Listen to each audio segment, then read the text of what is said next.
people don't give a shit. Who's giving them the business? The business. Oh, the band is out on the field. He's going to go into the end zone. He's got it. Goes Davis. Oh, my God. Davis is going to run it all the way back. It's going to win the field. It's going to be to the goal line. It's going to be gone. It's a touchdown. And the Gators have won the game. 50 to the 40.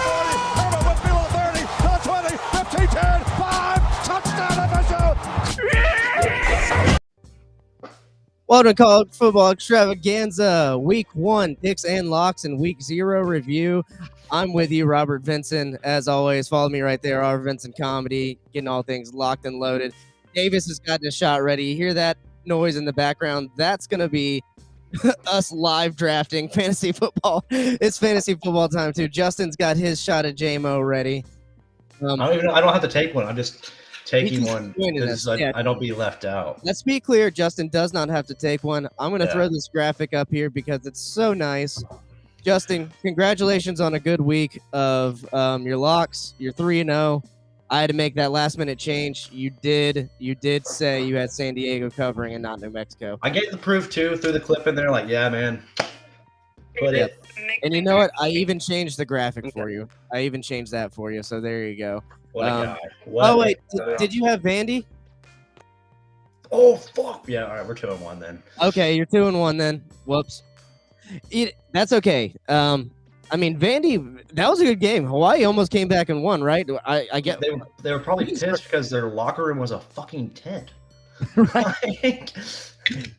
I mean, but still, regardless, I don't know. Hawaii they were a smaller team. Like, objectively, just looking at each of the teams, they were way smaller than Vanderbilt. Vanderbilt played really good at times, but then not good, like really not good at times. And then Hawaii landed some long bombs. Who was that receiver's name? Who went absolutely insane there in the fourth quarter for Hawaii? Yes, yeah, for Hawaii. Let me pull them up for you. Yeah, no, that game was just. I mean, like I had a really weird hunch. Ophelia Ashlock, really good, 6'2", 175 pounds, and every bit of 107. Well, maybe not every bit of 175. I might be questioning that a little bit, to be honest. And then DeRicky Wright had 2 big interceptions there for Vandy to kind of seal the deal, but Hawaii had a big opportunity to upset Vandy after the huge loss on the Big Island last year. So we got caught slipping on that lock. I can't say it won't happen again. I really thought Vanderbilt was going to outplay these guys. Hawaii wanted it. Hawaii wanted it more, guys. I had a weird feeling this could happen. I was like, Vandy could just go out there and just do nothing. Like, it's the most Vandy thing in the world, right? Like, I remember, like, when Vandy and UConn played and people were calling it the toilet bowl because they're, like, the worst teams in the country. All right, good pick. So what do I get to pick next? What you get? Okay, so just for all of our listeners out there, my wife is doing her fantasy draft. It's my turn, David. And it's Amanda's turn again. Quick turnaround. All right, let's go back to running back. Get Dameon Pierce. Okay. Wait, what has she gotten recently? Okay, so she just drafted Aaron Jones from Green Bay. Good. And Dameon Pierce from Houston. Good job. Top running back for rookies last year. Mm-hmm. She got him, expected to have a solid second year with Houston. I'm on the clock as well, boys, and I got to pick Taj Boyd. I don't know. Tyler Wide Boyd receiver? or Todd Boyd? Tyler Boyd. I don't know why it's Taj. Former Clemson quarterback. Tyler's not bad at all. Davis, do I need a one receiver? Okay, Yeah. so you have 2 wide receivers right now? Wait, who's our other wide All receiver? right, yeah, you want to go? Okay, so what are your 2 wide receivers again? I have Garrett Wilson and DK Metcalf. Okay, is Mike Williams available, or Jerry Jeudy? One of those 2. Judy? No, Judy went out with an injury recently. Yeah, but he'll be back both soon. Available. I do Mike Yeah, Williams. Mike Go Mike Williams. Do Mike Williams. He's a good pick, especially because Keenan Allen, his durability is so down right now. Yeah, he I does never well in the liked wide receiver picking one Keenan role. Allen. I don't know. Keenan Allen's a tough pick, but Mike Williams is a great pick. Like, because Keenan Allen's a bad pick, that's why Mike Williams is a great pick. Jerry Jeudy, like you mentioned, like he's hurt, and I was like, but I'm still high on him because like he's not going to be in my starting role in the beginning of the year. He's going to be a guy for my bye weeks, and that's what's good about him. So like that's a great guy to have for your bye weeks in the upcoming season. Bro, they switched us to 30 seconds on my draft, so I'm having a go. I just You're like, yeah, I know, but I'm trying to host this show, so I'm gonna keep it going here. Touched on Vanderbilt, Hawaii. I mean, I'm a little disappointed in Vandy. Not disappointed in Hawaii, man. They put up a tough fight. They played super hard, and we all knew they were gonna play super hard. I thought it was really funny on College Game Day. Pat McAfee and Desmond Howard both picked Hawaii, seeming to like know that Vanderbilt was gonna win. Terrible picks. But they put it on Kirk Herbstreit last. They were like, pick against him, Dick. Like, you're gonna pick against him after Maui caught on fire. So that was absolutely hilarious. oh yeah, that's Hilarious. so bad. And I also just kind of want to say, like, since Lee Corso's, he's not gone yet, but he's getting really old, and obviously he's a figure for college football, right? He's a legend. I'm surprised he's back this year. Yeah, I really am. but I think Lee Corso is just going to keep doing it till he dies. yeah, and But like you have to have like a retirement tour for that type of like that type of like legacy. There needs to be a retirement tour. Like I think Dick Vitale's also like the same treatment. Like he's probably going to do it till he dies.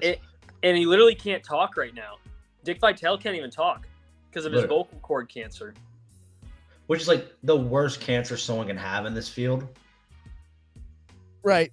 Yeah. Yeah, The in this cancer that field, you literally shouldn't have or can't have. He got it. Yeah.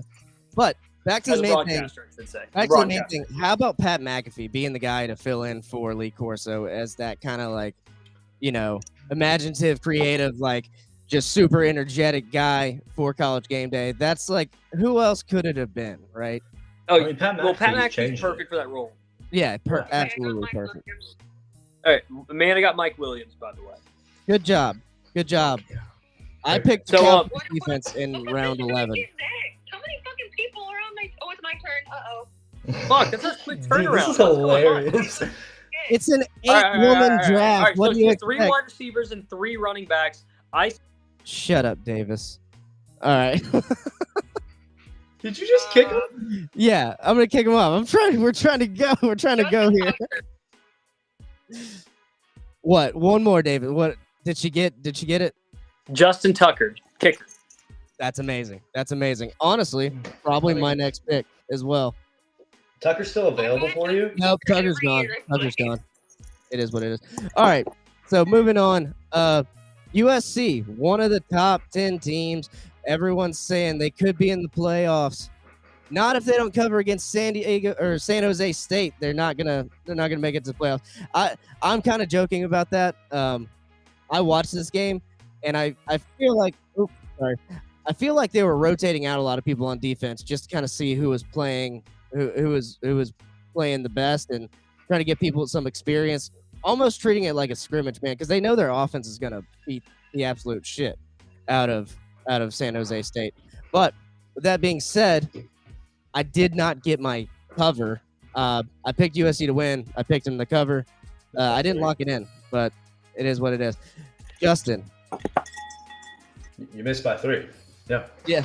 Yeah, I mean, close. It was close. I mean, that game was a lot closer at halftime, and so I think what USC put up, like I forget, like 35. Yeah, they put up 35 and allowed 7 the second half. So like complete turnaround there in the second half of football for them, which is not surprising. We'll see. Sometimes the Lincoln Riley's pass, where like even at Oklahoma of Kyler Murray, like they'll have like you'll always see like get the notification, oh, Oklahoma is like tied with Texas at half or tied with West Virginia at half, and then they blow it up with 10 minutes left in the fourth quarter. That's a really like Lincoln Riley type game where they're really slow out the gate. And it always shows when he made it to the playoffs, like with Bama, he got blown out. They were down a half, and this went even farther down a half. And so, yeah, that's not very surprising. And here, Zachariah Branch, nickname. You're gonna have to hear this name over and over for USC. Some people were comparing him to Reggie Bush. I'm not gonna go that far just yet, but he did look good. Took a kick return back for a touchdown, 4 receptions for 58 yards, and 1 touchdown with an average of 14.5 yards per reception. This kid is outstanding. What do you guys think about Mr. Brandt? Yeah, first off, don't the Reggie Bush comparison. You can't take that lightly. There's only one Reggie Bush. He should get his Heisman back, by the way. But sue the NCAA, Reggie. Get him. Yeah, no, sue the shit out of him, dude. Get your trophy back. Dear Lord, Johnny Manziel is on a documentary saying how he sold his autograph, and Reggie Bush can't get his trophy back. But whatever. No, USC overall, I mean, you kind of played the way they expected. Of course, their defense gave up some points. That's the Lincoln Riley way. You're going to give up some points against a fairly weak team. Doesn't really matter. Really, you're going to give up a lot of points against any team as long as you have a good offense. But I think that Caleb Williams, for the most part, he did exactly what he had to do. He didn't even have to throw a whole lot of passes. He was 18 for 25, 278 yards, 4 touchdowns. He had a great game, did exactly what he needed to do. It was a great game on his behalf. All right. The opening game that we should have opened with, but we got stuck talking about how Hawaii almost kicked Vanderbilt's ass. Notre Dame in Dublin, Ireland, took Navy to the woodshed and kicked their ass 42-3. Almost a shutout. Wasn't a shutout. Yeah. I feel like this has to be my shot game because I was so wrong on this pick. So I had Notre Dame winning, but I had Navy covering the spread. From the first 2 drives of the game, you could tell that was not going to be the case. I mean, Amanda and I were getting ready to go to a birthday party, and I'm watching the game, and I'm like, Amanda, I'm going to lose this pick so hard because Notre Dame looked awesome in their running game specifically. I mean, Sam Hartman played awesome. He did very simple things. He threw 4 touchdown passes. The wife needs your picks. The wife needs your picks, Davis. Your wife needs your fantasy advice, Amanda, there, son, Davis. Right now? Where are we at? I have 40 seconds and I need to pick someone. Well, okay, we were talking about. I need to pick someone. Okay. 30 seconds. You got Kaylee, you already thanks for got hopping it? out. Justin is the GOAT. He's a stat man. Go to around here. defense. No. All right. Who's the top defense? Don't go defense. Cowboys. The Cowboys, Steelers. San Francisco. Steelers. Don't. Yeah. No. Don't do it. Cowboys, San defense? Francisco, Quick. Buffalo. 30 seconds, guys. Quick. Defense. Dallas. Cowboys defense. Dallas. They have the most picks. Defense. Dallas. Okay, I did Dallas. There you go. All right, we got Dallas. Cowboys. All right. All right. So, anyways, okay. Notre so Dame Notre game. Dame, great game. The running game though, Estime was free. He's a freaking bulldozer. I would keep an eye on this guy. He tore up Navy's defense. So the running game for Notre Dame was on it. It was fantastic, and I knew immediately I was gonna have to take a shot after this game. I love this game. It was Self-imposed shot right now, just because you got it so wrong. Yeah, I mean, literally. But I do want to talk about this game with Sam Hartman and also Marcus Freeman. We saw for the first time, like, he instilled a system that was really cool. He pounded the run with the first 20 minutes of the game. And, we're like, oh, they're just going to pound the run all season. I'm like, no. Like, they're opening up their play action. They're opening up their read options. That's what they're doing when there. And that was really good because you just saw Sam Hartman just start to dot. He's one of the best arms of football this year. He is the godfather of football in college football this year. So he's definitely something to look out for. His receivers are not great. Like, I think Greathouse was his number one, and he was like 3 catches for 68 yards and a couple tutties. But other than that, like, the defense looks solid. O-line, which is very typical, really good. I'm excited for him. I hope they can do something with it. Yeah, speaking of the run game, Audric Estime, 16 carries, 95 yards, 1 touchdown, an average of 5.9 yards per carry. And this guy is 5'11" and 230 pounds. It's not fun tackling him. And Navy also looked really, really small compared to Notre Dame. Notre Dame looks good this season. And like you said, Justin, Sam Hartman unleashed it there in the second half. But I heard on, I think it was Josh Pate's podcast, could have been Cover 3. They did not throw to the tight end, not once. Notre Dame. So, their whole playbook isn't even open. Well, they have one of their running backs from last year as wide receiver this year. I forget who. Chris Tyree. It's Chris Tyree. Yeah, he was a running back last year. Now he's playing wide receiver. And he's not a big guy either, you know. So like seeing this, like it just kind of shows that they do struggle to find like receivers at Notre Dame. Like the kid's only 5'9", 190.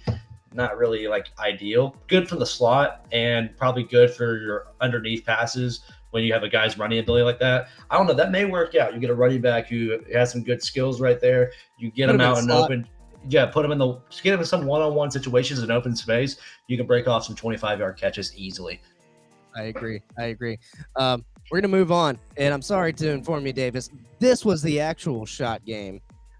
It's Jacksonville State hosting UTEP for their first ever FBS college football game. And this was me and Davis. We called it out the shot game. It was a close game. Defensive ball game, hard-hitting ball game.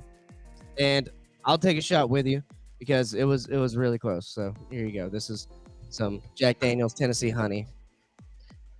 Not a bad one. All right. This shot of the game is brought to you by Pink Whitney. Fitting. Here in Nashville. Bought from a local Nashville liquor store, which, by the way, guys, nice, beautiful view from my Omni Hotel. You got the Batman building over there. And high atop a seething Nashville. Why is that pool so long? Yeah, it's just a long pool. Cool. You can see that pool. That's where I'm probably going to end up later, by the way. Over there, you also see the arena where the hockey team plays. Ooh, the Preds. Nice. The Preds. But yeah. So cheers. Shot of the game. Cheers. Hurry up. It's my turn. All right, it's my wife's turn again. I told her she should draft a running back. So what options do we have? Montgomery, Dobbins, Herbert. Herbert? Herbert, Chicago. Khalil Herbert. That's a good pick. Montgomery's in Chicago too, right? No, he's with Detroit now. He's with Detroit now. That's a good pick too. Still. Khalil Herbert's a great pick. He has more points next to his name. So you're going Montgomery. I don't know. You're over. Don't go Montgomery. They have Jameer Gibbs. Yeah.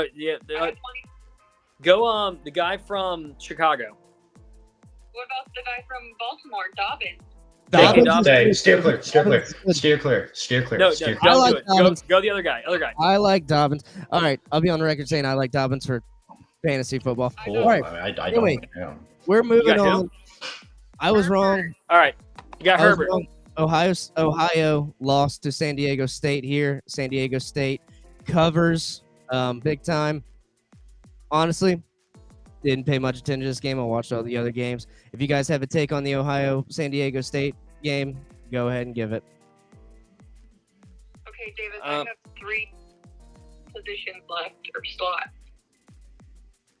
I got nothing. I got nothing. All right, we'll move on. That's fine. All right, we do got a lot of games to dive in. We got a lot of games to dive into this week, so I'm ready to get into those. Florida International loses to Louisiana Tech. Louisiana Tech did not cover, though, but they didn't go into overtime like last year. So there you go on that one. And that concludes Week 0. We're 20 minutes into this. We've covered Amanda's draft and Week 0 picks and locks. Now, moving on to Week 1 of the college football season, starting off with a Thursday night kickoff. I'm on the clock for my last pick. I'm going to have to go with Boston Scott, I guess. Here we go. Jesus anyway, yeah, dude, that's how deep it was. Let's see. We can't go over every single game. I will go over the UCF Kent State game because my friend Pat's gonna be there, kicking off there in Orlando. He's a fan of the show, so Pat, shout out. Thanks for listening to the show. UCF's obviously gonna kill Kent State. Well, then we have to go over Alabama and Middle Tennessee State. We have to do that too. If we're going over UCF and Kent State, we have to talk about their Alabama. Yeah. The thing is, we have to because Alabama doesn't know who the hell is going to be under center this season, so we have to figure that one out. But that's Saturday. We're at Thursday right now, so that's fine. I think the biggest game here, the biggest game that everyone's looking forward to, Florida Utah. That's the Pate State game of the week. Davis is getting yelled at because Amanda didn't have a good enough draft. For those of you watching on YouTube, Amanda just drafted Kirk Cousins as her backup quarterback. That's a good backup quarterback. All right. Okay, no, I got 2 more slots I can fill. So what position? Wide receiver, running back. Another, All right, another you wide take a look up receiver? here on the screen. We have the Utah Utes versus the Wait, Florida. how many Gators. tight ends do you have? 2. The line has moved a little bit to 6.5. I think it was at 4.5 earlier this week, or 4 earlier this week.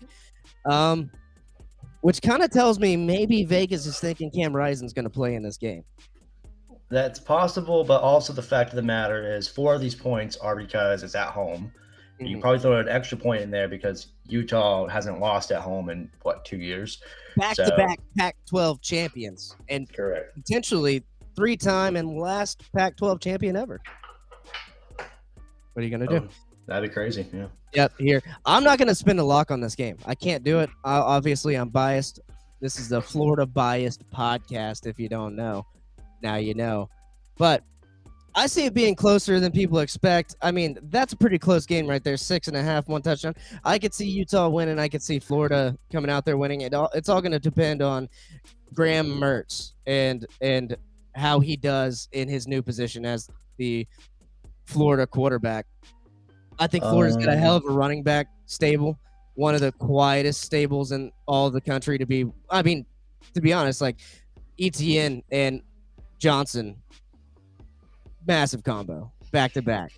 They're great. It's just, I don't know. Like, so Utah's really instilled that they like to bring a really good front seven. So if you can't put the ball up in the air, which we really don't know what Graham Mertz we're getting here. We don't know. Like, we really don't know. Like, Graham Mertz is like one of the most like what ifs, you know, like this guy could just be, oh, he's shit, or he could actually be, well, we've seen him do well before. I don't know. I'm not gonna bank that he's gonna be doing hot. I really don't think he's gonna do good at all.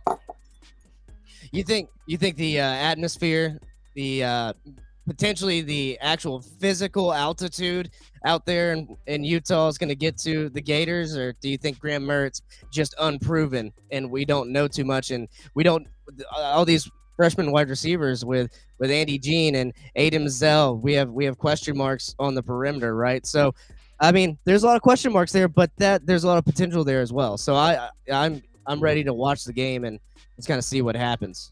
Yeah. I would like to throw in there that the Florida Gators have lost 3 games in a row. Fuck you! Why would you say that? Because it's a new season. I say this because I love my team and it's tough love, man. But Graham Mertz is a guy, amazing freshman season at Wisconsin, great start to his career, but has since really not continued that success.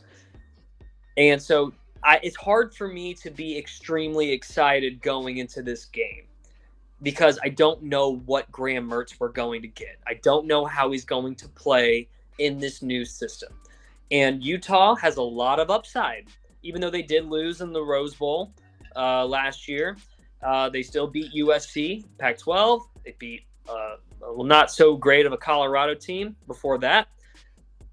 I can't, even though I very rarely go against Florida, I very rarely bet against them. The over and under is 6.5 Utah. I would like to think that Florida's still going to contend. I do have Utah covering the spread at 6.5. So the over and under 45.5. I also have it going over. That part I think I'd want to lock in. The line though, the spread not so much. But lock me in at the over for 45.5. That I do think Utah is unfortunately going to win this game. You're going to lock that in? I was going to lock that in. You got the Western locks out there in the West. That's what we do. I'm not locking this game in. I think if anything, I'll take Florida plus the points there, and I'm gonna root for my Gators. We beat them last year. If Cam Rising is playing though, there's a big chance we lose. There's a chance they sling us all over.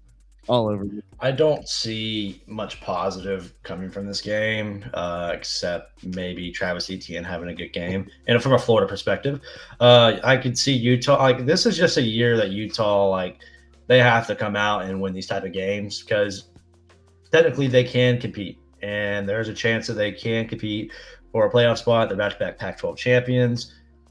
They can compete. So, of course, I'm going to go Utah here. I don't want to lock anything in because there's so many more games to get to.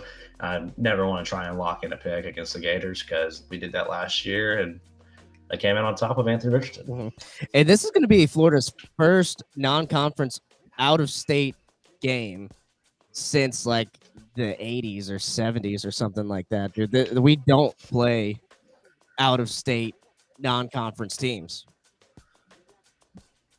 I suppose. Yeah, you suppose. I mean, that is what it is. You thought you had a stat there, and then I kind of trailed off with no.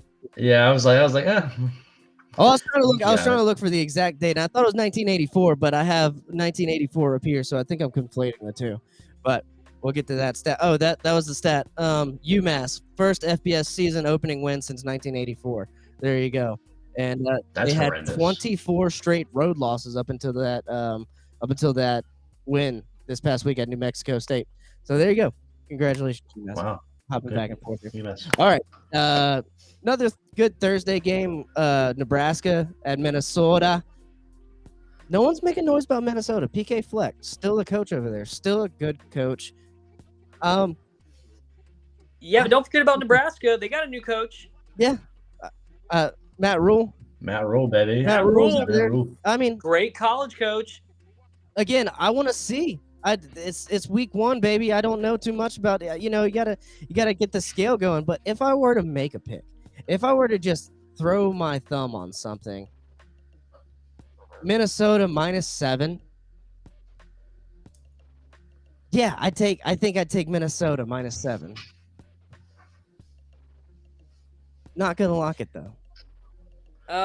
This is a weird game. It's such a weird game. I'm like, yeah, this can go either way. Nebraska can just come out and win this. Minnesota's not what they used to be a couple years ago. It's just like one of those Big Ten games where it's like an Illinois and Iowa. Like, who the fuck's going to win this? We don't know. You flip a coin, and that's what happens, right? It can also just be a blowout. How would Florida fare against Middle Tennessee State? I don't know, man. Middle Tennessee State beat the brakes off of Miami last year. That is With true. Frank Pizon, Escambia native, There you baby. go. That's that was true. an That's ass whipping, son. That was an ass whipping. We'll see if we ever Pretty get sure there. that was that before or after the Texas A&M game? Because I think it was before, and then Miami came into the Texas A&M game, and we're like, no one cares anymore. You lost to Middle Tennessee, so it kind of put it down. And then Miami won that game, didn't they? 30-3 or something like that last year. I remember that game. That was wild. All right. Another team I'm looking out for Thursday night, Missouri. Missouri's being quiet. They're in the back of the pack of the SEC, which isn't saying much. The SEC is stacked this year. I think Missouri's poised to have a good year.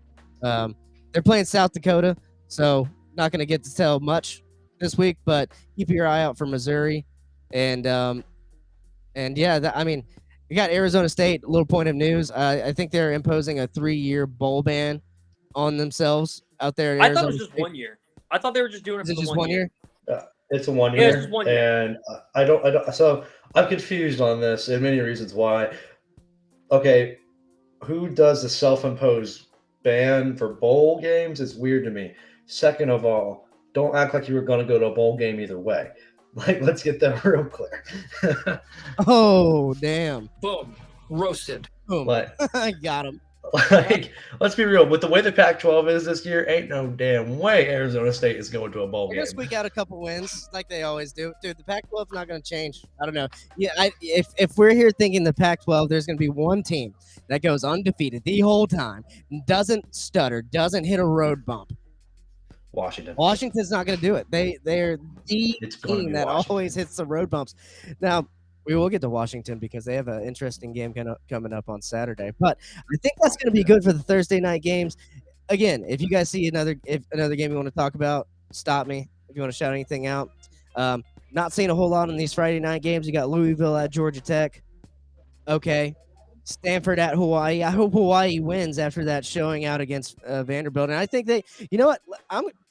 Let me take a look at this real quick. Is there a line out for this game yet? There's got to be.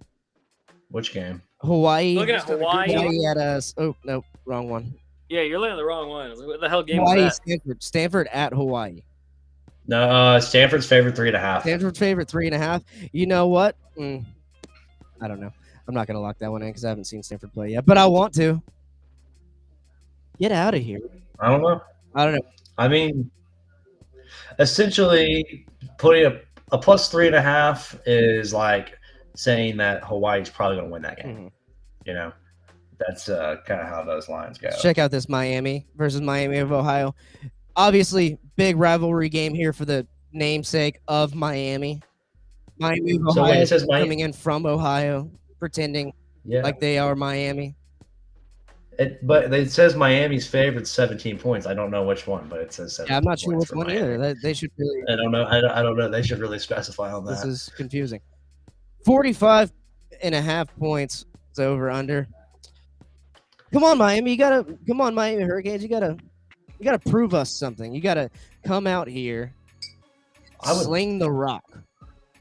I would love for Miami, Ohio to get up for this game, and they haven't done anything since Ben Roethlisberger was there. But this used to be Marshall's confidence game, so I'm not going to say that they're going to go out there and do anything.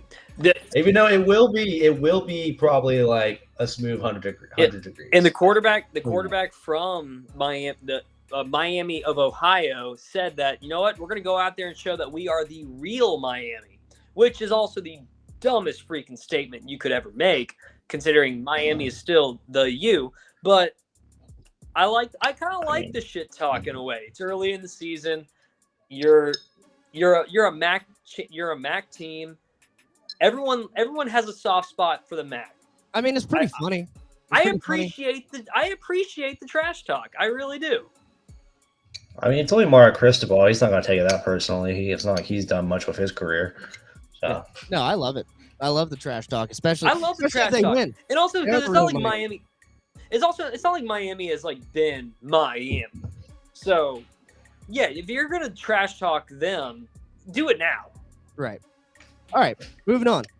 The first big Saturday of actual college football we got going on here. Is it reminiscent of 2007? Starting off 11 a.m., the Michigan Wolverines take on the East Carolina Pirates. I love it. This is a big. Oh man! So I got my first lock. All right. Give me the Pirates because I always respect East Carolina. They always hit a soft spot. They always hit a soft spot for me. I got plus 36. Give me that cover on the Pirates, man. I lock it in because first of all, you don't have an OC. You don't have Harbaugh. Don't ever take the athletes that ECU puts out. They gave it to NC State first week of the year last year, and that game was freaking electric to start off the noon slate on the first Saturday last year. It was awesome. They were bumping in Greenville, and that school knows how to party. And, of course, it's at Michigan, but with ECU, man, never take those guys lightly. They don't have their quarterback from last year. That's probably going to hurt them, but a plus 36, give me the Pirates, baby. That's a great lock. You got the bad to the bone riff lock, so that was good. Davis, you got anything on this? I think Michigan's going to ball out, but I also East Carolina, hard physical team. Yeah, a hard physical team. East Carolina, they had a good showing last year. No, I think Michigan's going to be good. And yeah, Harbaugh's not going to be there. It doesn't matter. I mean, Harbaugh, regardless of him physically being there or not, is still going to have a say in what the play calls are going to be. It's like his assistant coaches are just going to be like his surrogates, and they're going to call the plays for him. So Michigan's going to have a great game. They're going to win this game. I think it has the potential of being a high scoring game. Yeah. It's going to be a high-scoring game. Like, that's, like, absolutely going to happen. It's just – I mean, Michigan's going to win this, but 5 touchdowns over a team that has been one of probably a top 10 non-Power 5 team over the past 2 decades, don't take them lightly. Like, they come out and ball out. And they had a great year last year. It's not like they're missing all their pieces that they had. So it's going to be a pretty solid year still throughout. Yeah. If you're thinking this is your typical opening up with your cupcake FCS opponent, I don't think that's true. It is a step down. It's not like you're opening up in a neutral side against an even team here, but ain't no cupcake walk here. Here's what I would say. I always view East Carolina the same way that people should view Marshall. Like, don't take it lightly because they can go out and pop you. Like, it's just how it is. Don't take those teams lightly. That over-under at 52 is looking pretty as well. Oh, phenomenal. Yeah. mentioning a high score game right there. 52 is a pretty good number if you're a betting man. Tennessee versus Virginia. It's gonna be at Tennessee. Tennessee's 87% win on the fan factor here. ESPN. Minus 28 points for Tennessee. And yeah, oh. So that's hey, on the so line, as I was saying, go ahead, Davis. Go ahead. As I was saying earlier at the beginning of this podcast, I'm in Nashville right now. I'm at a work conference for my job.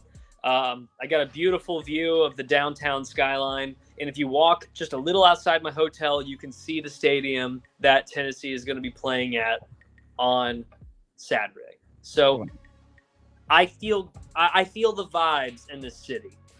I walk out. It's beautiful. It's fun. There's bachelorette parties everywhere. My wife had her bachelorette party here. I went to the Barstool Nashville restaurant yesterday. That place is freaking cool, and a great band played there. All of that put together tells me that Tennessee is going to cover the spread at minus 28. Something just says it's going to happen. Maybe it's the fact that I'm here. Maybe it's the fact that I had an amazing presentation today that I learned from very powerful people. All that put together says that Tennessee is going to cover the spread at 28, and go ahead and lock that in. I feel it. Something powerful here is in Nashville. So lock me in at 28, Tennessee. You're locked in at 28. And remember y'all's locks, because I'm dealing with a whole lot of screens here. Didn't have an opportunity to set up anything to write it down. So keep up with those locks. I'll write mine down. Yeah, keep them up. Let's see. The only thing good about Virginia is their quarterback's name, Tony Muskett. He's got a musket of an arm, dude. I love this kid's name, but I'm going to have to go with Tennessee as well, and I'm going to make it my first lock as well here, covering the 28 points. My man.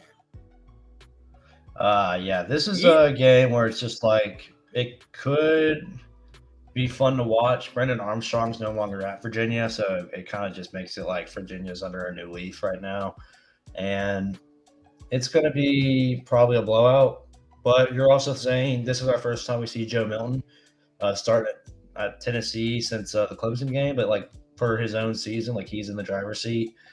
It's his first season, and we got to see what he's going to do. Yeah, we about to see what he going to do. That's right. Moving on. Big game for Deion Sanders and the Colorado Buffaloes going to TCU. The defending pretty much nothing. They didn't win the Big 12 championship. They didn't win the national championship, but they got there. The defending runner-ups. They are the runner-ups of college football last year. That's what's called them that. Well, you know what? I love. They beat Michigan. They beat Michigan. They did beat Michigan. They had a runner-up Heisman. They were runner-up in the Big 12, and they were runner-up in the college football playoff. And you know what? The line is minus 20.5 for TCU. I'm locking in Deion Sanders and the boys. Not only do I think that they're going to put a good game on against TCU, I think they have a chance to win this ball game. With all those new guys you brought in, maybe I'm just sipping on the Deion Kool-Aid. But who doesn't want to sip on that Kool-Aid? That's some great, delicious Kool-Aid. And it's not grape flavor because that's purple. So we're going to lock in Colorado minus 20.5 or plus 20.5. Here we go. Hank Hill lock. I want to join you. You want to join me? I don't know if I am going. I'll let Davis go okay. first. I'll let Davis go first. I need a week. to see what Deion can do. I can't lock in anything. Involving this team right now. And don't get me wrong, Deion did amazing things at Jackson State. Incredible things. I mean, he recruited the number one player in the nation to go to an FCS school. That's incredible. He has an impact. He has an influence. And I think that he's going to do great things at Colorado. And I hope that he continues to play well or coach well to go to bigger schools than Colorado. But for right now, I need a week. And I can't commit to Colorado being that really good team. When going into this, by the way, they, at the very least, in their last 5 games, lost all of those games, and they weren't close. So I need a week. Coming from Gary, TCU Dan, you is heard it coming first. off a Dave's- national championship appearance. Yeah, they got their asses kicked. Whatever. I think that TCU is going to win this game, but not locking anything in. I would love to see a cool thing happen. I need a week. I respect that.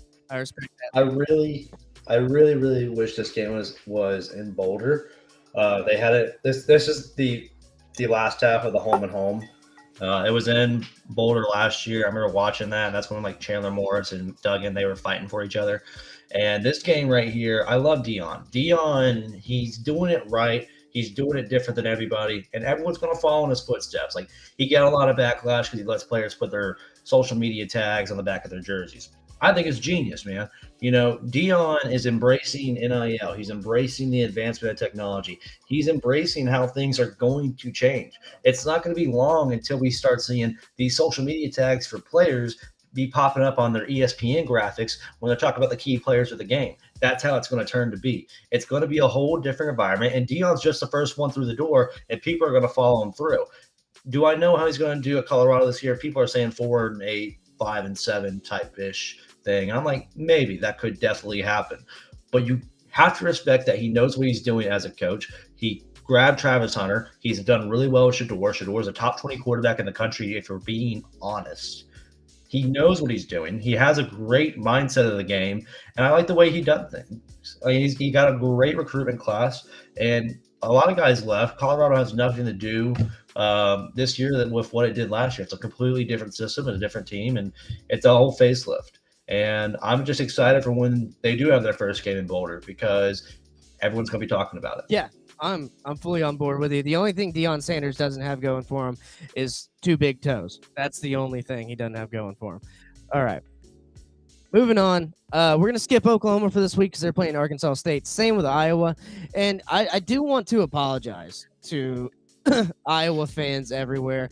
On the first episode we did back, we were shit talking the offense, rightfully so in the past, but you do have a good quarterback here. Cade McNamara coming over from Michigan could change the offense up a little bit, and with an offense, Iowa always has a great defense. They could be poised for a run. They actually could. So I apologize. I think I was wrong. I have not taken into account potential Iowa success on the offensive side of the ball. I don't see. All right, Cade McNamara, yeah, he started at Michigan. He beat Joe Milton out for that job a few years back. Then he lost it to McCarthy. I'm not impressed with the guy. I think he's the last quarterback to lose to Ohio State at Michigan, I believe. If I'm not mistaken. Mm-hmm. So it's I don't think it's hot shit. I think what Cade McNamara is at Michigan is the equivalent of what Graham Mertz is at Florida. Okay. I like that. That's good. I think I'm on board with you there, but I think it warrants us to not just come out and say, "Hey, I was going to suck again on offense." I think there's a potential that they could be just slightly better on offense, and really, with how good their defense is, they only need to be a little bit better on offense. So, anyway, we're skipping that game because we got other games to talk about here. Ole Miss, like to talk about them. They're playing Mercer. Bunch of these opening games here. Ohio State playing a conference game here at Indiana to open up their season. The Buckeyes. Did we hear any news about a Buckeye quarterback? Who's gonna? Nope. Same with Alabama. It's kind of just it's gonna buff. Let's just say that they're saying that weird spot. It's gonna buff. I think Ohio State's more like struck between McCord and Denham. I thought it was supposed to be that guy McLeod. Running guy. I think they're gonna go with McCord. Oh, yeah, McCord. Sorry, McCord. Yeah, Kyle McCord. No, it's between the two, Daves. That's what's been the discussion. Like Ryan Day's been talking about, like they can like literally like draw straws right now to see who starts at quarterback, and they'll be. Well, then we're most likely going to see both of them, right? No, that's who we're going to see. Yeah. We're going to see both of them. Originally it was Kyle McCord, yes, but Devin Brown's had a great showing. He's had great scrimmages. He's done really well. And I don't think Ohio State can go wrong either way. It's going to be new overall for them. But I think it's really whoever meshes with Ibuka and Marvin Harrison Jr., that's who's going to get, the most playing time because they have the best wide receiver duo in the country. Yeah. And it doesn't really matter how good of a quarterback you are when you're throwing to guys like that. That's true. That's true. So, do they cover the 30 points that the line is laying on us right now? No. They don't. So, I say no. I'm with Justin. And again, it's like kind of like going back to my Colorado thought. It's the uncertainty. It's not seeing the practices. It's not seeing the spring games. It's not seeing what these guys can do. I mean, they haven't even landed on their starting quarterback. And it's Ohio State. I think that they're going to be successful regardless.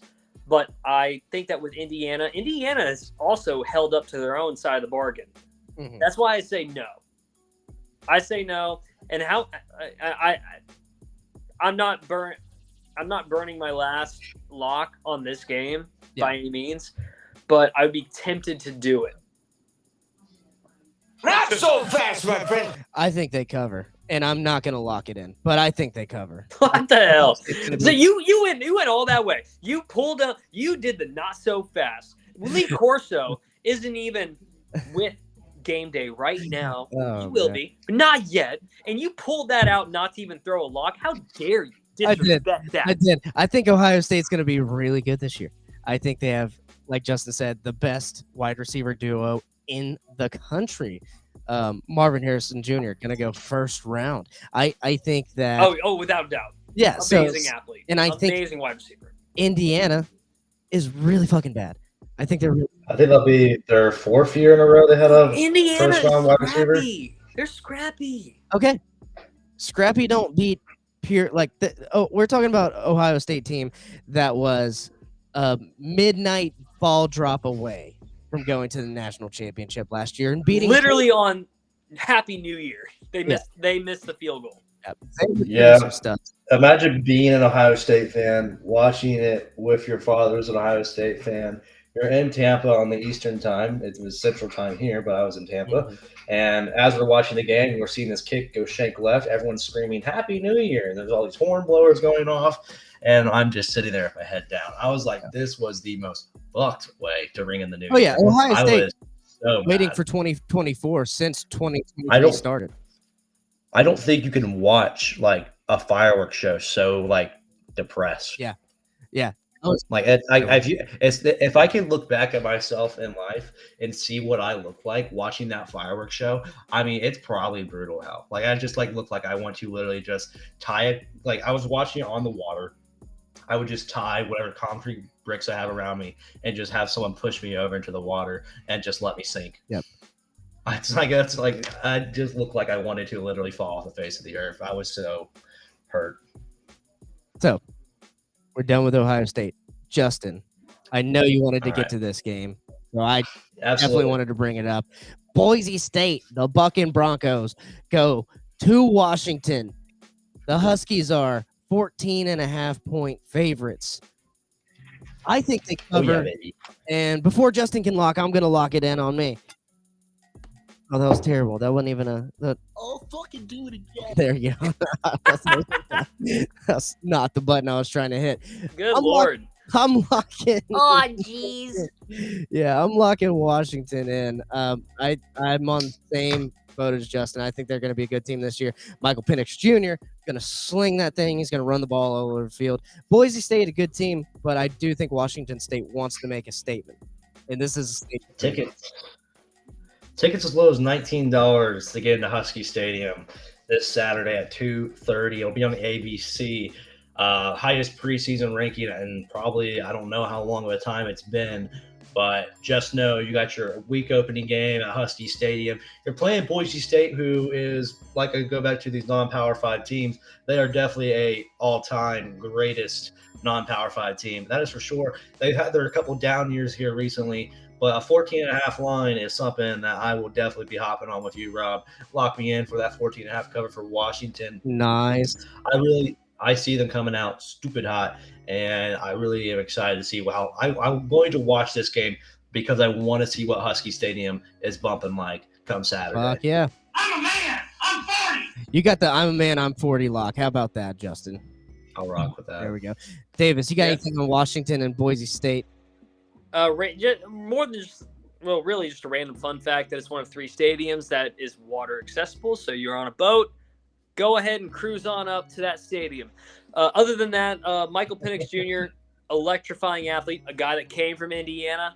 I think that he had a fantastic year last year with Washington, his first year with the program as a transfer. So going into this year, obviously there's a lot of expectation on him. There's been some Heisman hopefuls on him. I am reluctant. I am reluctant to really go that far with him. But I think that they're going to win. I do think they're going to win this game, obviously. But I don't want to waste my last lock on this team. But Michael Penix, my big thing with you is have a solid year. You're a great quarterback. There's even some NFL hopefuls for you. So have a great year and do your thing. I wish we did 5 locks. I mean, why can't we do 5 locks? We should do 5 locks. I'm just saying it. But I don't see a problem doing 5 locks. But I'm excited for this game. I think the hype's there. I think the hype is going to add up. And like I said, like the Pac-12 is so tough this year. I just really hope that Washington comes out on top of it. And it's going to be a good one. Looking at the rest of these games, though, nothing much that pops out. I'm probably going to peek at Towson and Maryland, though, because of Coach Shinnick. Coach I want to see Shinnick. how he does. There you go. Yeah. I want to see how he does, man. There's no line on that game, but for the hell of it, I'd throw $10 on Towson. I'll ride with Shinnick any day of the week, dog. Guys undefeated versus D1 teams. For those of you guys listening, Coach Shinnick game. was the coach for the University of Florida, or University of West Florida Argonauts. And we won the national championship in 2020, 2019? It was 2019. 2019. We were runner up in 2017. Justin was at the game. He was at the game. I was there. Yep.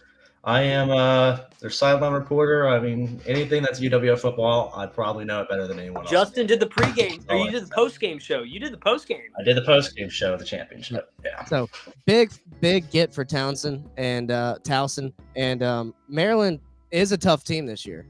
With Talia Tagovailoa, they got Jacob Copeland out there on the perimeter. I'm pretty sure still. Whoa, he's with the Vikings. Oh wait, is he with the Vikings this year? Damn. Yeah. Never mind. He went on. They had Jacob Copeland last year, then, huh? They did, and he didn't get drafted. I think he got cut by the Vikings. Like he didn't play a snap like in his first 2 games. Like he did like a punt. That's because he should have stayed with the Gators, baby.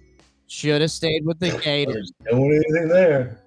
He did okay with Kyle Trask, and then there wasn't really much after that. Yeah. But I mean, he would have done good if he would have stayed. I think we would have had another weapon at least. Him and Pearsall out there, and Shorter. Yeah. So, all right. They have their I can't even think of words. It's going to be a tough game for Towson. Maryland's good. What about we got South Tua's Florida brother, you know. Yeah. South Florida at Western Kentucky here. A. Reed starting his Heisman campaign. Yeah, we can take a look at this. Austin Reed, former West Florida quarterback. Obviously, we're big on Austin Reed here. I like to root for Florida teams, but I think we're going to have to go with Western Kentucky on this one. Oh, no, absolutely. I think this 11.5, I would lock that 11.5 in for sure, that Austin's going to cover that. Games like this versus South Florida, especially with Malachi Corey coming back, like you have the nation's leading passer and the nation's leading receiver with yards after catch. Like its duo is going to go crazy. Lock me in that 11.5. All right, are you spending your last lock on South Florida, Western Kentucky? Yeah, I'm going to throw out other locks as well, but if you want to put up 5 or put up 3, I'll do whatever. Gotcha. But I mean, I'll definitely lock that in because I'm pretty sure like Austin's no slouch when it comes to putting up games like this. It doesn't make it close. Well, I'm gonna have to go with Justin on this one. My last lock is gonna go with Western Kentucky minus 11.5. I mean, Austin Reed, he led the NCAA. And by the way, I can't stress enough how impressive this is. This guy was a D2 quarterback the year before. He was a D1 quarterback, then went D2, then went back to D1. He was the top passing yards thrower, if that makes sense, in the NCAA in his first year. He beat out a previous starting quarterback at West Virginia, and you give them 11.5 going against a USF team that didn't play great last year. Yeah, go ahead. And it's a home game. It's obvious. Lock this in 11.5. This team's going to kick the shit out of USF. Yeah, they really are. They really are. And they have a linebacker who's incredible, who's on many watch lists throughout the country, who's the leader of that front seven. Western's going to do really well this year. They'll probably win the Conference USA, in my opinion. It's going to be fun to watch them play, but I'm pretty sure they go to Ohio State next week, and that's going to be a rough one, but it's going to be fun seeing Austin on a big stage like that in Columbus. But it's just this game right here, that's a pretty BS line to give them an 11.5 for real. I'm going to make an executive decision as one of the founders and hosts of the show. We can do 5 locks. We can do 5 locks from now on, and I will change the graphics as much as I worked on them this week. I will change the graphics to reflect 5. I think it's fair. I think it's fair for the audience that we give out more locks, and it'll be a lot of fun picking 5 games each week. Maybe not so fun in these early games when we have cupcakes, but as we get into the season, the bigger games, the conference games, I think it's a good idea. With that being said, I want to hop on the Western Kentucky bandwagon as well. I like Austin Reed. I like Western Kentucky and everything you're saying about him, Justin. You're Guess what? You're pumping him up. And I'm Guess what? What? Guess- What? More locks. That means more sound bites, Rob. That means more sound bites. Just drop your nuts. Really, that's all it is. Really, that's all it is. Just drop your nuts and pick 5 instead of 3. We're going Western Kentucky minus 11.5. All right. Any other? The in unison college football extravaganza lock agreement. Can I throw out Auburn real quick? Peyton Thorne was named as the starting quarterback for Auburn. I don't know. I mean, Peyton Thorne had a pretty good career with Michigan State. He transferred to Auburn. He won the starting job. He's wearing that's actually not true. He's not wearing Cam Newton's collegiate jersey. He's wearing his professional jersey. He's going to be wearing number 1. And Auburn, I think they're going to be a team that will be competitive. They do have Hugh Freeze as their head coach, so that's exciting to see. I maybe you want to give them a year under Hugh Freeze to see what they can really be made of, but that is worth mentioning that Peyton Thorne was named the starting quarterback, and they're going to beat UMass because UMass hasn't really done a whole lot ever. I was trying to figure out, where's it going with this game, dog? I'm like, it's fucking UMass. Yeah. I know, but that was more like what I was trying to get at, is that they, last week named Peyton Thorne as the starting quarterback. So, it's been a few. I hope Taysom Fomachan runs all over Auburn. I absolutely hate Auburn this year. And I know it's not going to happen, but the Minutemen are coming off of their first win. Their first opening road win since 1984 in the FBS. I got it right there. I was watching that game. I was pumped up for them, even though I was betting against it. But it's fine.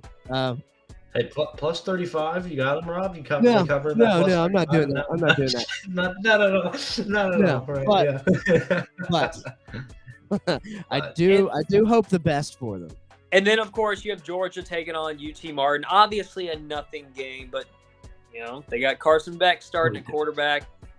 And then speaking of another nothing game, but also watch out for the bettors out there. Tennessee State coming to Notre Dame. Notre Dame has a little quick turnaround, man. They got to fly all the way back from across the world, across the pond. The pond? Yeah. So watch they're going to kick the shit out of that team too. Yeah, they're still going to kick the shit out of Wisconsin playing Buffalo. Buffalo, I don't know much about them this year, but usually they're always in the running for the MAC, right?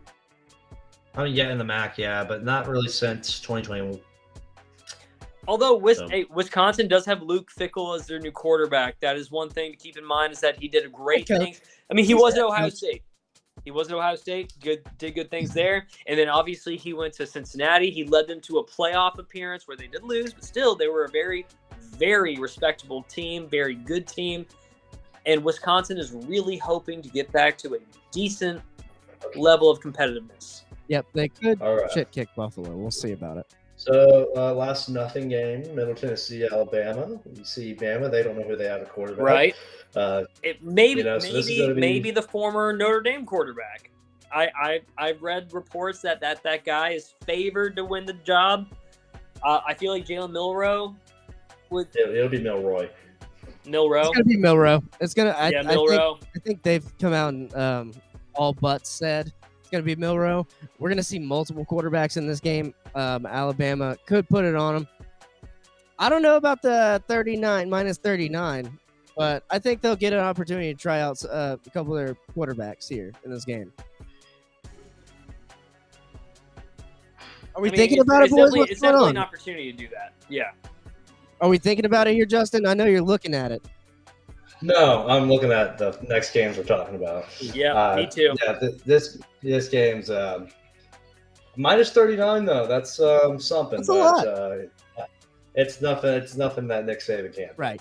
But I mean, are they playing murder ball this year, or are they just going to run the ball the whole time and play, solid defense? Obviously, they have a hell of a defense returning, but the offense there primarily going to be a running offense from what is coming out of like the 24/7 sports camp over there in Alabama and all their reports from fall camp in the spring. Run heavy defense, traditional Alabama football. So do they even put up like 40 points? And can Middle Tennessee score once or twice for that cover? That's my question there. Seen a whole lot of nothing games here. Kansas State, put a little asterisk on them. Just watch out for them. They don't have Deuce Vaughn this year. Texas A&M, this is a big year for Jimbo Fisher. He's got to lay on the gas. He's got to lay on the gas there at Texas A&M. And he's opening up with New Mexico and the Lobos. Should be a cakewalk for him, but we'll see. We'll see. Alabama, West Virginia, Penn State. This is an old rivalry. Yep. Pat McAfee's pumped for this one, so I'm pumped for it too. In Beaver Stadium, baby. This is the opening game for Penn State. This is a huge game. Penn State minus 20.5, though. Great. Oh, dude, what a line to open up with, because give me just and I mentioned this and I'm only locking this in because I found out now we have 2 extra locks to work with. There you go. Lock me in Penn State at 20.5, and lock me in at the over. I think that this has the potential. There you go. I think this has the potential of being, well, a 50.5 point spread over that's not a completely high scoring game, but it's definitely a situation where I think that Penn State could score 40 points. West Virginia could score 28, 30. So, yeah, definitely give me that. Give me Penn State to definitely give me Penn State to cover. I think they're going to be a fun team this year. I think they're going to really challenge Ohio State. I think they're going to challenge Michigan. I can't wait to see those whiteout games this year. West Virginia, there's a lot of uncertainty there, but fuck it. You gave me 2 extra points. You gave me 2 extra games to work with for locking it in. Give me this one. You're using them both on this one. Did you know that JT Daniels is at Rice now? Yeah, he's eating rice. Eating rice. What? JJ Daniels? JT Daniels. JT. Oh, yeah. Oh, I knew that. Yeah, I knew that. I think it said JJ. I was like, who the hell is that? Yeah, JT. JT Yes. Daniels. When someone asked me that question the other day, I was like, I honestly can't quit keeping track of the guy. Yeah, this guy's at his 4th school. I think it's his 5th. Well, no, he was at USC, Georgia, West Virginia, and now Rice. Not bad. I was trying to hit a soundbite at the wrong time. Yeah, I mean, I like it. I don't know if I'm going to cover yet. I got to look into West Virginia more here. I would like to take West Virginia plus 20.5. I would like to, but I know Penn State's going to be good this year. So I'm scared. I'm scared away from this lock. I'm not going to do it. I'm not going to touch it. Davis, you're brave. We got you locked in there. I think Penn State wins this game. It's going to be a fun game. If I had to guess, I think I would say West Virginia covers. I would say West Virginia No, I will go against you on that. Penn State covers. And that's fair. I accept that completely. I'm going to spin my fourth lock on this game. Put a shot on it. South Carolina. And I think we should make this a shot game. you want to make it a shot game? I'm down for a shot game on this one. Oh Give me yeah, Beamer ball, bro. I'm down. I'm down for a shot game on this one. I want South Carolina too, though. Oh shit. So that's the thing. Ooh, okay, well if you guys want it, then I'll take North Carolina. We might You're gonna as well take have it. you would take North Carolina? Well, That's who you want? why not? I mean, you guys 2v1? both want to take South Carolina. There's got to be at least one guy. Sure. Okay, we'll take it. I mean, it's Drake May, so like you're not doing the wrong thing there. But I'm taking South Carolina. I'll give you the Beamer ball, baby. Yep. But I mean, it's completely reasonable that North Carolina wins this thing. I will take plus 2.5 South Carolina though, because here's the thing: a 6:30 game in South Carolina, in Charlotte, Sandstorm is gonna be fucking bumping.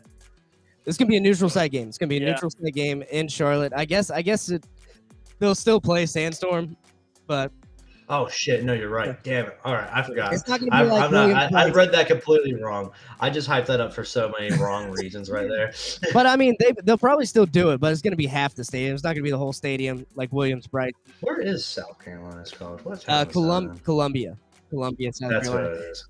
Yeah. I'm taking South Carolina. That's I'm locking them in at -2 or +2.5. Go ahead and give me that. My dog's over here trying to get with me. He's like, the podcast should be over, Dad.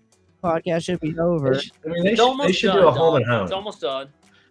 They should do a home and home. They should do a home and home. Davis, are you gonna lock that? Well, you spent your last two locks, I guess, but you made it a shot game. Okay, so- well, okay, so actually, that's not fair. Okay, if I can go back and say that the over from the previous game that I had selected, I want to stick with that. But for Okay. this one, go ahead and give me North Carolina to lock on the -2.5 spread, because Drake May, he is projected to be, well, I think the number 2 overall pick behind Caleb Williams. Understandable. This is about to be a nice quarterback draft coming up, by the way. This is gonna be a good quarterback game with Spencer Rattler opposite of Drake May, and you know who throws for the most yards right here. Oh no, and I think it's gonna be high scoring. Hence the 64.5 over and under. But Yep. yeah, the -2.5 North Carolina. Y'all know Patrick. I guarantee you he'll be at this game unless circumstances keep him from going. But I guarantee you he'll be at this game. Give me North Carolina. I think that Drake May this is going to be a game where he's going to throw for 350 yards.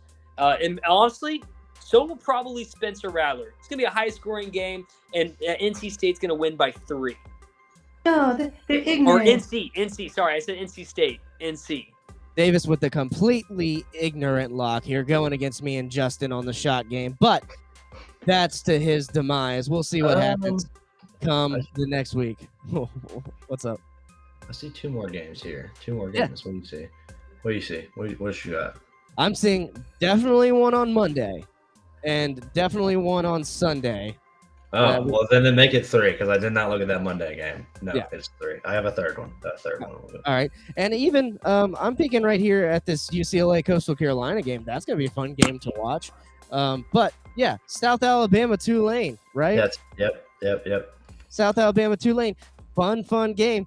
Can the Jaguars do it? We're about 45 miles away from Mobile, Alabama, if that, here in Pensacola. So we have some love for South, but not too far to the west. The Tulane Green Wave. I think they're going to have an excellent year this Ranked. year. Yeah, ranked. Number 24 ranked Tulane Green Wave. Should be. I would take Tulane right here with the points, the -6.5. I like Tulane this year. I'm going to pick them to win this game. Mhm. But we'll see. South Alabama. Could South Alabama, dude. South Alabama, but I mean Tulane has a returning head coach and returning quarterback, and for that, I mean, that's why they're ranked. That's why they're talked about, and that's why they'll win. Okay. Davis, phone drop. Yep, phone drop. I was plugging it in. It's Michael my phone's dying. Yeah, Pratt's back. McGriff's back in the honcho spot. It's theirs. It's theirs. Florida boy, Boca Raton, slinging that thing. Yeah, I like the green wave here. I do. Davis, you good on this one? Yep, I'm good. All right, moving on. There's other games we can cover. We're past the hour mark. Davis has some affairs to attend to, so we're gonna kick it to Monday and then top it off with the game of the week. How about that? We got Clemson at Duke. Clemson Tigers returning Cade Klubnik, returning Mr. Chipley, and Dabo, Mr. I don't use the portal Dabo. But you know what? We'll see. We'll see. This is a landmark year for Clemson, and it's going to be a telltale sign of what happens when you do or don't stick to using the portal. You know, you shy away from using the portal versus using the portal completely. And mainly, I'm talking about the storyline that's going to be FSU and Clemson in the ACC for the entire year. That's going to keep going. So, the thing is with this game, I think this line is it's a pretty. I think it's a bad line. I think Clemson's going to come out and dominate. I would use my last lock that Clemson's going to cover, but I'm of course saving that for the other game. Duke doesn't have anything where it's like popping out. Of course, it's in Durham, so that's cool, but it's going to be Clemson's game. And Cade Klubnik's going to come out. He's going to do his thing. I'm excited because I feel like they're upgrading the quarterback spot. DJ, he's gone, and that was probably the worst quarterback that he's had in the playoff era. I know a lot of people bring in Kelly Bryant, but at least Kelly Bryant got him to the playoffs, unlike DJ did. So that's where I'm like, Cade Klubnik, you can only move forward when you've been at your worst. So I feel like it's going to be Dabo getting back up in the ladder. Same, and I think that Cade is probably more he probably fits more of the scheme that Dabo runs. So I'm excited to see what this guy can do now as the true starting quarterback. And DJ, obviously, I wish him the best when he's at Oregon State. I think he feels that system fits his play of style the best. Or style of play, sorry. No, I agree. I hear you. I think Clemson's going to cover as well. Duke, not a bad football team this year, but Clemson, they've got the whole rest of the year in front of them, and they're going to be focused. They're going to be coming into this game slinging the ball, playing traditional Clemson football. That, of course, will bring us to the Week 1 college football extravaganza game of the week. Probably a game of the week on everyone's board right now. FSU versus LSU in Camping World Stadium in Orlando, Florida. Fucking hit the horns. Golly, dude. Golly. Can't do nothing right in here. Brian Kelly making up for dancing with recruits, making up for being so cringe, changing accents, has brought LSU to this point from last year, losing to FSU and finding their way through the season, beating Alabama, and then ultimately losing to Texas A&M there in that last game. But finding themselves ranked number 5 in the nation here in Week 1. Florida State, battling injuries with Jordan Travis, going through last year and, dropping a game or two maybe they shouldn't have dropped, but now returning a whole bunch of studs. They got 8 or 13 players in the top 100 players of the country. Florida State has LSU coming to the state of Florida. I have the Seminoles winning this game. LSU's -2.5. My final lock's going to be FSU plus 2.5. Whoa. What? Hold on. I didn't realize that I didn't realize Rob was like this. Hold on. I got FSU winning this game. I don't know what to tell you. Jesus Christ, Rob. Come on, man. Like, I didn't think you were like that. Oh, wow. I'm shook. I am shook by that. Florida has to play both these teams. We got to play both of them. I hate each team equally. I don't like LSU. I don't like Florida State. I'm not upset. I'm not disappointed. I will say this.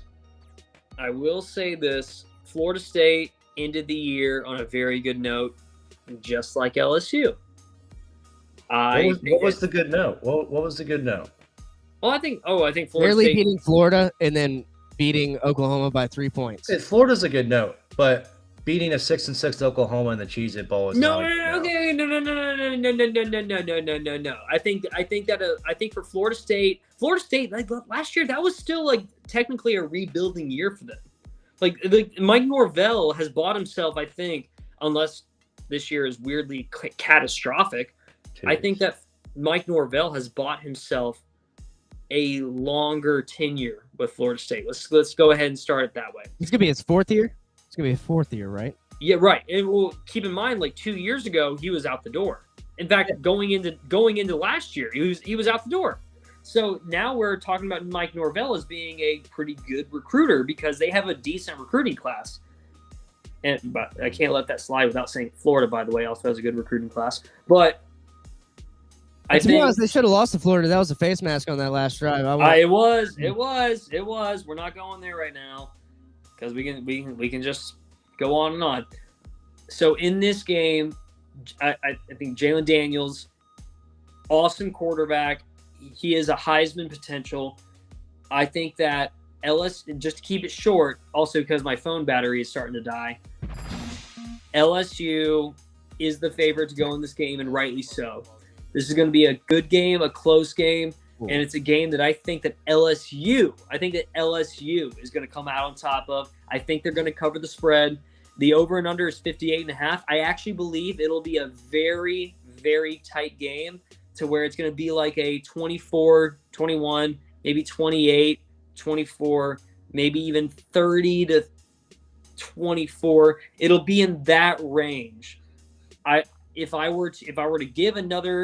If I had like a special extra lock in, I'd say give me LSU -2.5, but I don't have one, and thank God. It's way too close. I think it's going to be such a close game, but give me LSU just barely. It's going to be a close game. I like picking these close games. I like picking these big games. It, put some money on the table, right? What are you thinking, Justin?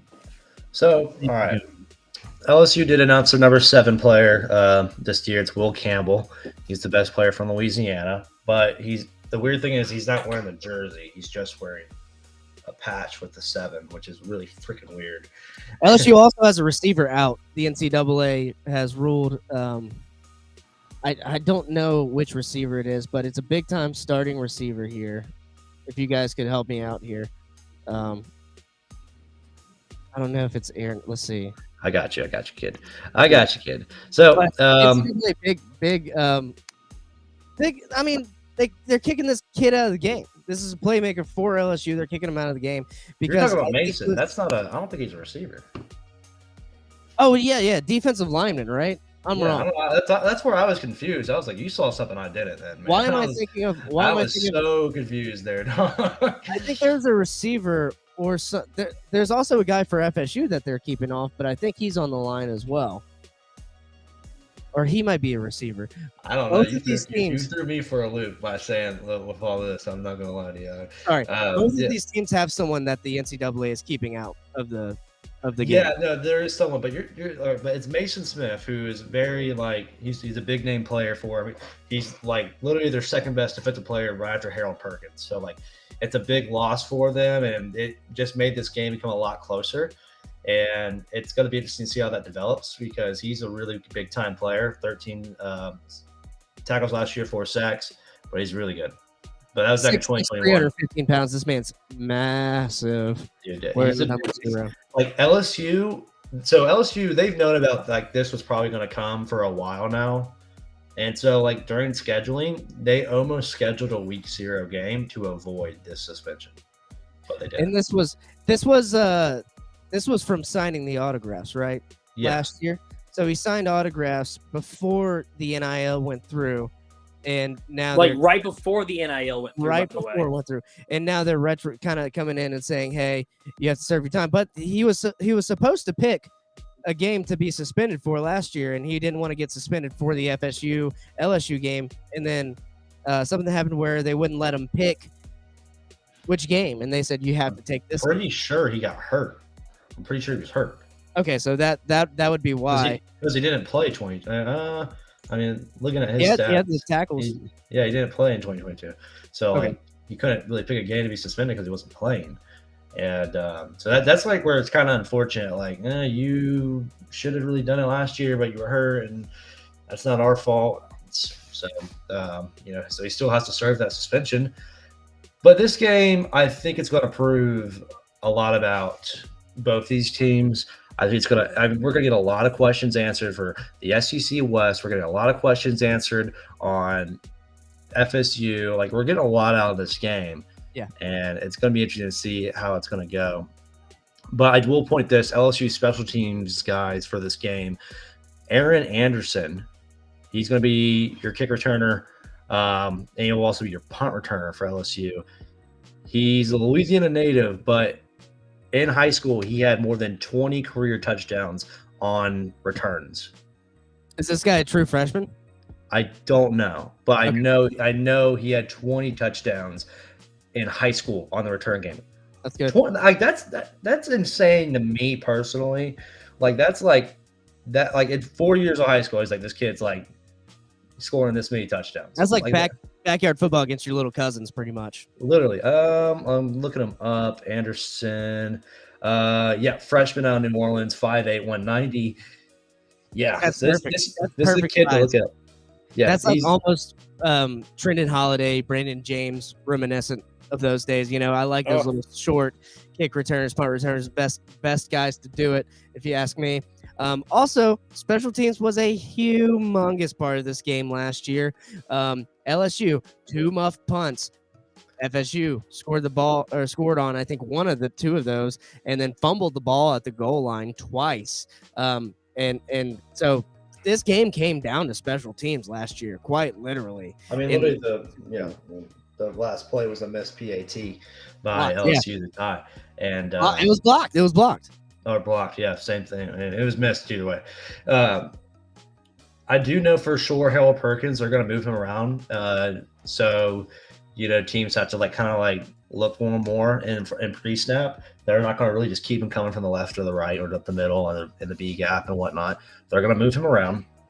So that's something that FSU is going to have to try and deal with.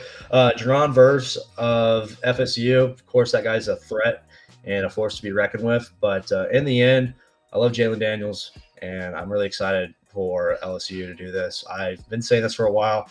Whoever wins the SEC West is going to win the national championship, and LSU is one of those guys with Bama. So I'm locking in LSU at 2.5 to win here in Orlando on Sunday. I'm a man. I'm 40. You got it locked in.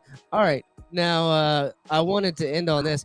You sent me a clip from this past week. I'm not seeing it on here though. The clip. I would.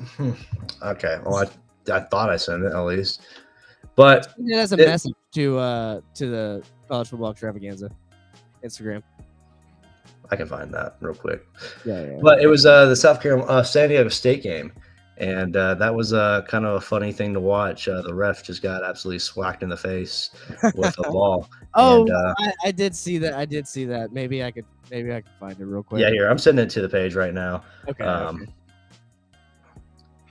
That's funny. So in on a funny note here, I did see that, dude. And then I think it was the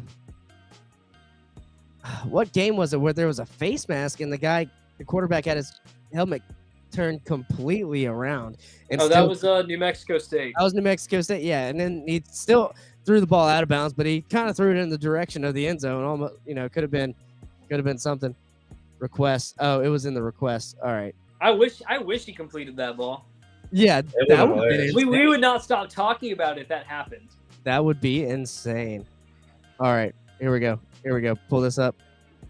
Boom. Oh, that one. Dude, that's gotta hurt. Right into his face too. Well, he was trying to get out the way. I mean, he didn't think that play was going to develop that far back, but yeah. And then the quarterback's trying to throw it out of bounds, I guess. I don't know if he has a receiver over there or not, but I think he was going to take the intentional grounding because that's better than taking I think it was a 10 or 15 plus yard loss. Yeah, I can't tell him if it's in.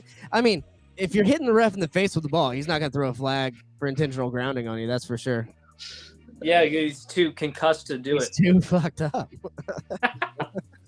All right, that's gonna do it for Week 1 College Football Extravaganza. If you haven't already, hit the like button, subscribe to the podcast. We're growing this new channel here, and it's been a fun one. Davis, go have fun up in Nashville. Have a good week.